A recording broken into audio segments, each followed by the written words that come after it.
Hello friends, welcome back to my channel life and living with Priyanka. उम्मीद करती हूँ आप सब बहुत अच्छे होंगे। तो मैं मायके गई हुई थी, जैसे जो मेरे ब्लॉगर्स हैं उन्हें पता है। तो मेरे मायके से आने के बाद का मेरा ये फर्स्ट व्लॉग है। जो शॉर्ट्स मैं डाल रही थी वो मैं अपने मायके में थी, वो वाले में अभी तक मैंने शॉर्ट्स डाले हैं, और मेरी लॉन्ग वीडियो अभी ये फर्स्ट है आने के बाद। और आने के बाद फिर मेरे को इतना सारा ढेरों काम किया ना मैंने कि घर का कोना कोना चमकाया। अभी भी बहुत काम पेंडिंग है, जितना मैं कर सकती थी मैंने वो किया, और जो पेंडिंग है वो धीरे धीरे मेरा चल रहा है। सबसे पहले तो जो मेरे प्लांट्स हैं, मेरे बेबी प्लांट्स हैं, सबको उनकी केयर करी मैंने, उनको पानी दिया। हाँ, हस्बैंड तो घर पर थे ही, हस्बैंड तो प्लांट्स को वगैरह पानी वगैरह तो दे ही रहे थे, लेकिन इतनी केयर नहीं कर पाते हैं ना वो, क्योंकि इतना टाइम नहीं है उनके पास। वो मॉर्निंग में ऑफिस चले जाते थे और इवनिंग में भी लेट ही थोड़ा हो जाते थे, तो इतना टाइम नहीं था जो थोड़ा बहुत जो केयर कर सकते थे, पानी वानी देना, बस उतना ही दे देते थे। तो मैंने इनकी गुड़ाई वगैरह करके, तो यहाँ पर फिर मैंने इनको पानी वानी दिया और बालकनी बहुत अच्छे से वॉश करा। और मतलब घर आने के बाद ना मुझे तो पहले यही होता है, पहले मैं अपना घर पूरा क्लीन कर लूँ, ऑर्गेनाइज कर लूँ, फिर जाके मैं थोड़ा सा रिलैक्स फील करती हूँ। इवन ये नहीं है कि आके ही मैं पहले थोड़ा सा अपने सूटकेस भी मैं अपना खाली करके रखती हूँ पहले, फिर उसके बाद में जाके मैं अपने और काम करती हूँ। फिर अपना मेरे प्लांट्स का काम होने के बाद में फिर मैं आ गई थी अपने इधर बेडरूम में। और डस्टिंग तो बनती है, क्योंकि मैं वन वीक के अराउंड में लगा कर आई थी अपने मायके में। और फिर उसके बाद डस्टिंग तो वैसे ही मेरी मतलब 3-4 डेज़ में करती ही रहती हूँ, 2-3 डेज़ में हो ही जाती है डस्टिंग, क्योंकि डस्ट आजकल आंधी वगैरह बहुत आ रही है ना, तो वह चलती है। बस इस तरह से एलईडी पैनल की डस्टिंग करी, फिर दूसरे रूम में आ गई थी। और दूसरे रूम में उस जो एलईडी पैनल का रूम था उसका भी बेड साफ़ नहीं किया था, क्योंकि अभी उसमें मेरे जो मैं कपड़े लेकर गई थी ना वो रखे थे, पहले वो क्लीन करूँगी, उसके बाद में फिर बेड वेड क्लीन करूँगी। तो ये बड़े वाले बेटे के जो कपड़े थे उनकी अलमीरा इस रूम में है, बच्चों का रूम है, तो बस यहाँ पर थोड़े से तय लगा कर वो रख रही थी। और फिर उसके बाद मैंने थोड़ी बहुत इसकी डस्टिंग करी, और फिर इस रूम को भी क्लीन करा। मतलब मेरा तो ना पर्पज़ यही होता है बस, कि पहले अपने घर को क्लीन करूँ, ऑर्गेनाइज़ करूँ, फिर जाके और अपना काम ट्रैक पर लेकर आऊँ।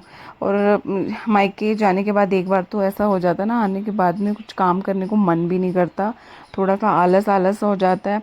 होता है, सबके साथ में ही होता है, वो वाला रूटीन थोड़ा फॉलो करने में थोड़ा सा टाइम लग जाता है। लेकिन जब माइंड सेट कर लो ना कि हाँ करना तो हमें ही है, और चाहे वो कल कर लें चाहे वो आज कर लें, तो फिर हम अपने आप ही वो काम हो जाता है। और डिपेंड किसी पे आज के टाइम पे वैसे भी किसी पर डिपेंड नहीं रहना चाहिए, अपना काम खुद अपना टाइम पे सब कर लेना चाहिए। और ऐसे घर में ना एक पॉजिटिविटी भी बनी रहती है। अगर काम फैला हो, घर फैला हो ना, तो पॉजिटिविटी भी नहीं आती है। मेरे साथ तो ऐसा ही होता है और शायद सबके साथ ही ऐसा ही होता है। और बेडशीट्स इतनी गंदी नहीं थी कि मैं उसको चेंज करूँ, क्योंकि बच्चे घर पे नहीं थे। बच्चे घर होते हैं ना तो ज़्यादा गंदी हो जाती है। तो दोनों रूम की बेडशीट भी क्लीन ही थी, तो इसलिए मैंने अभी चेंज नहीं करी, सोच रही थी कि 2-3 दिन बाद ही चेंज करूँगी। तो अब जैसे ही मैं छोड़ के गई थी बेडशीट्स वैसे ही थी, क्योंकि हस्बैंड कहाँ सुबह जाना रात को आना, रात को बस सिर्फ सो जाना, इतना ही रहता है, तो इतना बेडशीट्स वगैरह गंदी नहीं हुई थी। और देखने में भी आपको लग रही होगी कहीं से कुछ गंदा नहीं है। फिर मैंने इसे चेंज नहीं किया, जो जो मुझे जहाँ जहाँ रिक्वायरमेंट लग रही थी ना वो मैंने चेंज करा, लेकिन डस्टिंग ज़रूर करी, कोने कोने की डस्टिंग करी। इतना ज़्यादा मुझे टाइम लग गया था, ये तो आपके पास में शायद 15-20 मिनट की वीडियो आई होगी, वो भी एडिट करने के बाद में। लिटरली मुझे तो ना पूरा दिन लग गया था, और मुझे चैन की सांस नहीं मिल रही थी जब तक मैंने इसे क्लीन नहीं करा था। देखो अब थोड़ा रूम क्लीन हो गया, और इसकी कोने कोने की डस्टिंग कर दी थी। फिर मैं आ गई थी अपने लिविंग एरिया में। लिविंग एरिया में भी जो मेरे शो पीसेस थे उनको कुछ आधे मतलब थोड़ा बहुत तो मैंने कर लिए थे क्लीन, और कुछ जो वॉश करने वाले हैं वो मैं कल करूँगी, फिर नेक्स्ट वीडियो में आपके साथ शेयर करूँगी। क्योंकि वो वॉश करने वाले जो होंगे वो अलग से बकेट्स में या टब में पानी डाल के अलग से वॉश करूँगी। और जहाँ जहाँ जो जो ड्राई क्लॉथ से क्लीन हो सकता था, डस्टिंग हो सकती थी, वो मैंने कर ली थी। और माइंड में भी चल रहा था कि बस अब बच्चों के स्कूल भी खुलने वाले हैं, तो जल्दी जल्दी ये वाला काम मेरा निपट जाए, और उसके बाद में बच्चों के जो हॉलीडे वर्क है उसे भी थोड़ा सा ट्रैक पर ले आऊँ, ताकि बच्चे अपना स्कूल के लिए भी रेडी हो जाएं। और ये किचन में जो ऊपर लाइट्स वाइट्स, हम जगह जगह लाइट्स वगैरह लगा तो लेते हैं, लेकिन इनको मेंटेन करना बहुत ज़्यादा हो जाता है, क्योंकि इतनी जल्दी डस्ट पकड़ते हैं ना। जो मेरे लैंप्स थे, लैंप्स में भी पूरी डस्ट जा चुकी थी, अंदर से भी बाहर से भी। और तो हल्का सा मैंने थोड़ा सा क्लॉथ्स को ना वेट कर लिया था, गीला कर लिया था, गीले कपड़े की हेल्प से कॉर्नर से इसको मैंने सारा थोड़ा क्लीन कर दिया था। तो जो भी, क्योंकि किचन में ना जो ये हम लैंप्स लगाते हैं लगाते हैं जो अच्छे तो बहुत लगते हैं, लेकिन ना इसमें थोड़ी सी ना चिकनाहट सी आ जाती है जो भी हमारा कुकिंग का काम चलता है ना, तो इसलिए तो इसको तो टाइम टू टाइम क्लीन करना बनता ही है। और ये तो मैं वैसे ही 2-3 दिन में क्लीन कर ही देती हूँ, क्योंकि ज़्यादा जब चिपचिपाहट हो जाती है ना तो फिर वो क्लीन करना बहुत मुश्किल सा हो जाता है। और हाँ, मेरे पीछे से खाना तो इतना खैर नहीं बना था, क्योंकि हस्बैंड इतना कुकिंग वगैरह नहीं करते हैं, वो अपना अरेंज कर लेते हैं बाहर से ही खाने का ही कुछ, और हल्का फुल्का जो भी है वो ले लेते हैं। इतना ज़्यादा कुकिंग का काम तो नहीं हुआ था, लेकिन डस्ट बहुत ज़्यादा हो रखी थी। तो ये किचन में ऊपर जो ब्रेकफास्ट काउंटर के ऊपर का एरिया है उसको भी मैं क्लीन कर रही थी। और पहले तो यहाँ पे ड्राई क्लॉथ से क्लीन किया था, फिर उसके बाद में थोड़ा सा वेट क्लॉथ से भी क्लीन करना था, क्योंकि यहाँ किचन में थोड़ी चिपचिपाहट बहुत ज़्यादा थी। किचन में अगर टाइम लगाऊँ ना तो मुझे लग रहा था कि आज का टाइम बहुत कम है, इसलिए मैंने किचन की बहुत ज़्यादा डीप क्लीनिंग नहीं करी, फिर बाद में धीरे धीरे हो जाएगा। अब मैं आ गई थी उसी रूम में जिस रूम की मैंने एलईडी पैनल वगैरह क्लीन किया था। तो और मैं अपने सूटकेस वगैरह ये सब मैं अपने एम्प्टी कर रही थी, खाली कर रही थी, क्योंकि अभी टाइम से ही मम्मी ने भाभी ने जो मेरे क्लॉथ से वो सारे ही क्लीन करके ही दिए थे सब वगैरह। मुझे ये नहीं है कि आते ही लॉन्ड्री लगाने की ज़रूरत पड़ी, वो सब क्लीन थे, वॉश हो रखे थे, बस आते ही फिर मुझे इसे अलमीरा में लगाना था। और साथ के साथ ही मैंने इसको अलमीरा में लगा ही दिया था, क्योंकि ऐसे नहीं है कि आके ना फिर मैं इसको छोड़ दूँ तो फिर ये लगा लो कि 3-4 दिन के लिए तो वो बैग यूं ही का यूं ही पड़ा रहता है। हालांकि क्योंकि हमारे पास कपड़े ऐसे होते हैं ना जो डेली वेयर के हमारे अलग होते हैं, और कहीं हम बाहर जाते हैं तो वो थोड़े अलग होते हैं, तो वो बैग में ही पड़े रह जाते। तो इसलिए फिर मैंने ये सोचा कि पहले साथ के साथ इसे ही क्यों ना अपना क्लीन करके अपना ऑर्गेनाइज़ कर लूँ। जैसे जैसे साथ साथ ऑर्गेनाइज़ होता जाएगा ना, और वैसे ही सब काम ट्रैक पे आता जाएगा। मेरा फंडा यही है कि चाहे धीरे धीरे करते रहो, लेकिन सब काम निपटा दो वन बाय वन। ये नहीं है कि ये काम छोड़ दो भी, हाँ अब आलस कर लेते हैं चलो ये छोड़ के नेक्स्ट नेक्स्ट नेक्स्ट, इस तरह से मेरा कोई फंडा नहीं है। अब देखो ये मेरा बेड भी अब क्लीन हो गया था। पूरा क्लीन करने के बाद में बस अब ये बेड का जो पीछे है ना, मैंने गद्दी वगैरह इसलिए भी नहीं लगाई थी, क्योंकि उसको ना फिर ड्राई क्लीन कराना, उसको मेंटेन कराना बहुत ना मुश्किल सा हो जाता है। तो बस यहाँ पे मैंने एक माइका वगैरह ही लगवाया हुआ है बेड पे, तो इसको सिर्फ गीले कपड़े से क्लॉथ से क्लीन कर दो तो बिल्कुल अच्छे से क्लीन हो जाता है। बस उसके बाद में फिर मैंने ये बेडशीट्स को भी यही बेडशीट्स दोबारा इस रूम में भी बिछा दी थी, क्योंकि ये भी बिल्कुल ही क्लीन पड़ी थी। क्योंकि जाने से पहले 1 दिन पहले ही मैं सारी बेडशीट्स हर रूम की मैं चेंज करके गई थी, और गंदी तो थी नहीं। जैसे मैंने आपको बताया कि बच्चे घर हो तभी गंदा होता है, तो ऐसे ही साइड टेबल्स वगैरह, घर का कोना कोना, मेरे को ये लगा लो कि बहुत पूरा दिन लग गया था, कोना कोना मैंने सारी डस्ट वगैरह दूर करी। और इस रूम की जो विंडो थी इस पर भी जो डस्ट काफ़ी आई हुई थी, इसको भी मैंने अच्छे से क्लीन करा। और डस्ट तो मुझे भाती ही नहीं है, अगर मैं देख लूँ ना कहीं पे डस्ट तो मैं मतलब चैन से बैठ ही नहीं सकती हूँ। तो बस आते ही मेरा सबसे पहले यही काम था, पहले अपने घर को अच्छे से क्लीन करूँ, ऑर्गेनाइज़ करूँ, ट्रैक पे लाऊँ, और फिर धीरे धीरे मेरा काम हो जाएगा। बस यहाँ पर अभी ये विंडोज़ वगैरह क्लीन कर रही थी। मैंने विंडो में ना जाली उस तरह से जैसे पहले जिग जैग वगैरह चला करती थी, मैंने इस तरह से नहीं लगवाई, क्योंकि उसको ना क्लीन करना बहुत मुश्किल हो जाता है, तो मैंने इस तरह से नहीं लगवाई है। हल्की हल्की मतलब इस सिर्फ ऐसे हॉरिजॉन्टल रोड्स लगवा दिए, इसे क्लीन करना बहुत ईजी हो जाता है। फिर डस्टिंग वगैरह का काम हो गया था।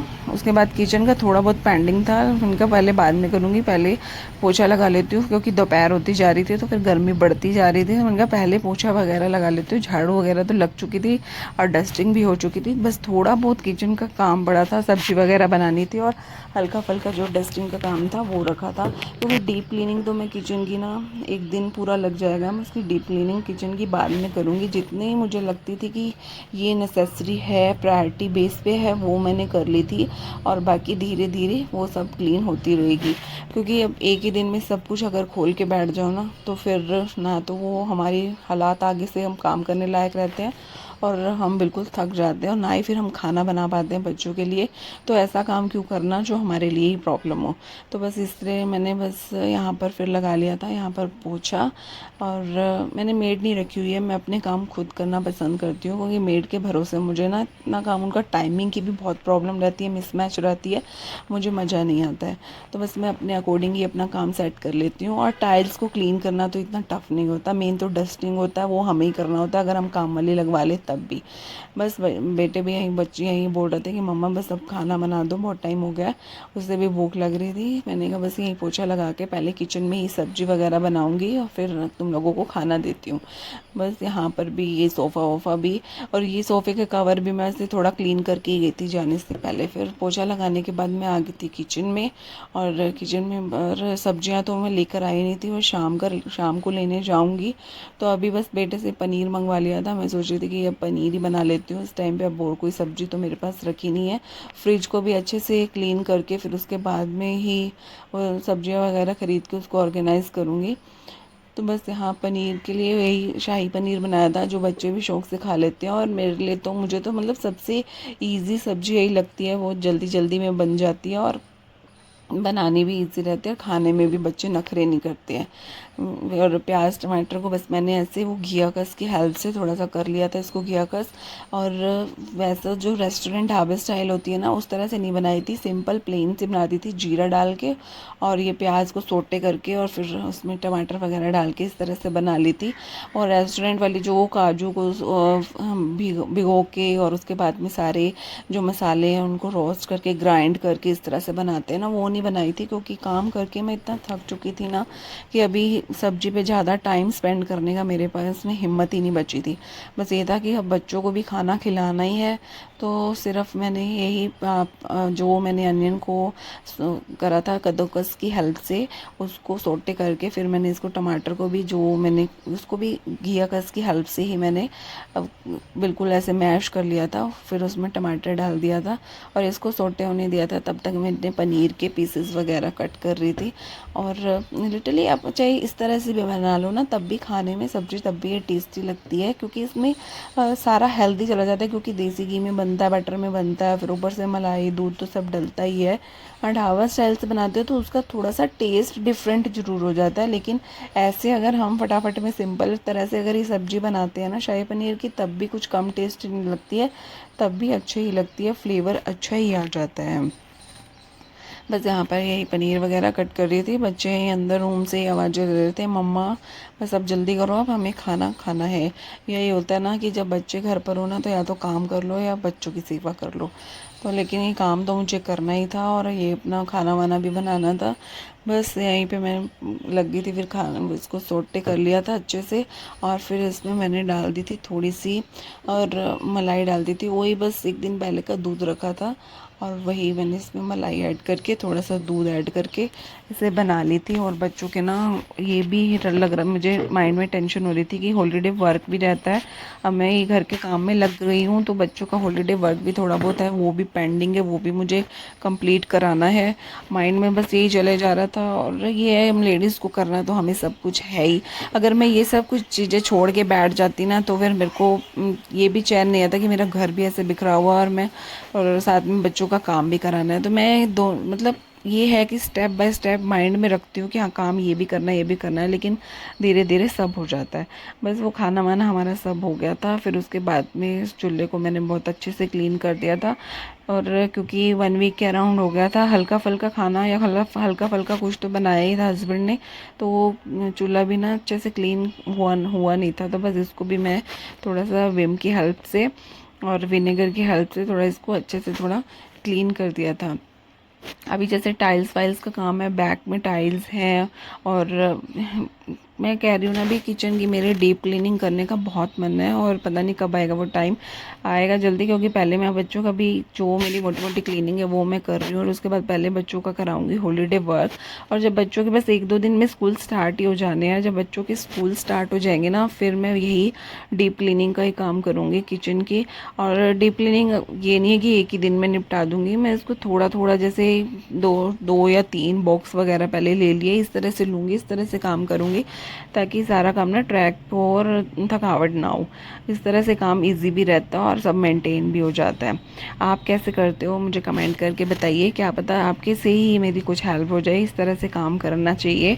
बस यहाँ पर फिर मैं अपने चूल्हा वगैरह को इन सबको क्लीन कर लिया था, और साथ में जो ये मेरी सेल्फ है, क्योंकि चूल्हे की जो पीछे वाली जो टाइल्स है ना, वो थोड़ी ज़्यादा ही जल्दी से चिपचिपाहट सी हो जाती है, गंदी हो जाती हैं, तो इसको ही मैंने सिर्फ यहाँ पे फाइबर की हेल्प से, माइक्रोफाइबर क्लॉथ्स की हेल्प से इसको मैंने क्लीन कर लिया था। और बाद में साथ में फिर ये काउंटर टॉप है ना, इसको भी सारा सामान हटा कर मैंने इसको क्लीन किया। और वो जो माइक्रोफाइबर था ना वो भी इतना मतलब चिपचिपाहट सा हो रहा था, फिर इसको भी चेंज किया मैंने दूसरा, और इसको मैंने वॉश करके रखा। और दूसरे कपड़े की हेल्प से फिर मैंने ये काउंटर टॉप सारा मैंने इसको क्लीन करा। हम थोड़े दिन के लिए चली जाए ना हम लेडीज़, तो जैसे मतलब हमारा घर मतलब ऐसे हो जाता है जैसे मुरझा जाता है हमारे बिना। तो वही है ना, जिसका काम उसी को साजे। वही है, हस्बैंड का काम जो है वो वही करते हैं, और हमारा जो काम है हमें वही करना है। और नहीं हस्बैंड के बिना, ना ही वाइफ के बिना, ना ही ये घर चल सकता है। बस इस तरह से क्लीनिंग करी। फिर उसके बाद में मैंने थोड़ा सा बस बच्चों के साथ में फिर एसी रूम में रिलैक्स करा। लंच वंच तो हमने कर ही लिया था। और शाम को फिर मैं जाऊंगी सब्जी वगैरह लेने, और सब्जी लेकर फिर उसके बाद में फ्रिज भी मुझे डीप क्लीन करना है। फ्रिज का भी पूरा ही टाइम लेगा, मतलब लग ही जाता है टाइम, क्योंकि उसको क्लीन करके फिर उसको सुखाना और फिर उसके बाद में दोबारा से ऑर्गेनाइज़ करना, तो टाइम तो लग ही जाता है। बस इस तरह से फिर मैंने सारा सामान हटा कर यहाँ पर सब मैंने माइक्रोफाइबर की हेल्प से सारा ही काउंटर टॉप भी मैंने अच्छे से क्लीन कर लिया था। और जो बर्तन वगैरह थे वो भी वॉश कर ही लिए थे। बस अब बैठूंगी थोड़ा टाइम एसी ऑन करके बच्चों के साथ बैठती हूँ और उनका हॉलीडे वर्क देखती हूँ कि क्या क्या रह गया, क्या क्या पेंडिंग है। बस यहाँ पर फिर उसके बाद मैंने यही काम किया था। और किचन की जो नीचे की और ऊपर की जो थोड़ी माइका वगैरह थी ना, वो भी ना थोड़ी सी चिपचिपाहट सी गंदी गंदी लग रही थी। मैं सोच रही थी बस एक बार हल्के से कपड़े से थोड़ा सा इसको साफ़ कर दूं, क्योंकि साफ़ मतलब ये इतना माइका इतना ना इजी टू मेंटेन होता है कि इसको बस आप हल्के से कपड़े से हेल्प से आप थोड़ा सा भी ऐसे साफ़ करते जाओगे ना, तो वो जल्दी जल्दी साफ़ हो जाता है। पहले ऐसी माइका आती थी कि उसको बहुत अच्छे से पहले विम से स्क्रब से करो और उसके बाद में कपड़े से करो। मतलब अब तो ऐसे इतनी वो आने लग गई है ना कि माइका, कि बहुत जल्दी जल्दी, थोड़ी कॉस्टली पड़ती है लेकिन सही इजी टू मेंटेन रहती है। बस फिर शाम को मैं चली गई थी मार्केट में, और फिर वहाँ से मैं लेकर आई थी सब्जियाँ। और सब्जियाँ ये भी मैंने ऊपर भी इस तरह से मैंने, क्योंकि ये हाथ वाथ लगते रहते हैं ना, तो यहाँ बहुत ज़्यादा गंदा गंदा हो ही जाता है। तो इसको मैं एक बार माइको वैसे भी 1 वीक में एक बार साफ़ कर ही देती हूँ। वीक तो हो ही गया था मुझे साफ़ करने के लिए, तो फिर मैं एक बार हल्का सा इसको सबको साफ़ कर ही रही थी। हल्का हल्का एक बार कपड़ा लगा ही दिया था मैंने कहा जब डीप क्लीनिंग होगी तब उसके बाद तब देखेंगे, लेकिन अभी एक बार हल्का हल्का कपड़ा लगा ही दूँ। फिर मैं चली गई थी शाम को मार्केट में, बच्चों को पढ़ाने के बाद में फिर मैं चली गई थी शाम को सब्जियां लेने। और सब्जी क्योंकि घर में कुछ भी नहीं पड़ी थी, सब सारी ख़त्म हो गई थी। और फिर मैं सब्जियां लेकर आई, जिसमें ये भिंडी थी। भिंडी को मैंने फिर इसको वॉश करके रख लिया था, क्योंकि मैं ना ज़्यादातर सब्जियां ला के ना इसको वॉश करके रख लेती हूँ, ताकि ये है कि बार बार जब बनाना हो ना तो वो सूखी सब्जी और उनको कट करो और सीधा बना डालो। बस मेरे फ्रेंड्स, और आज के व्लॉग में इतना ही। मैं अपने व्लॉग को यहीं एंड कर रही हूँ। मिलेंगे नेक्स्ट व्लॉग में नेक्स्ट एक्टिविटी के साथ। तब तक आप अपना खूब सारा ख्याल रखिएगा। Bye bye, lots of fun. And friends, मेरे चैनल को लाइक शेयर और सब्सक्राइब करना मत भूलिएगा। Bye bye.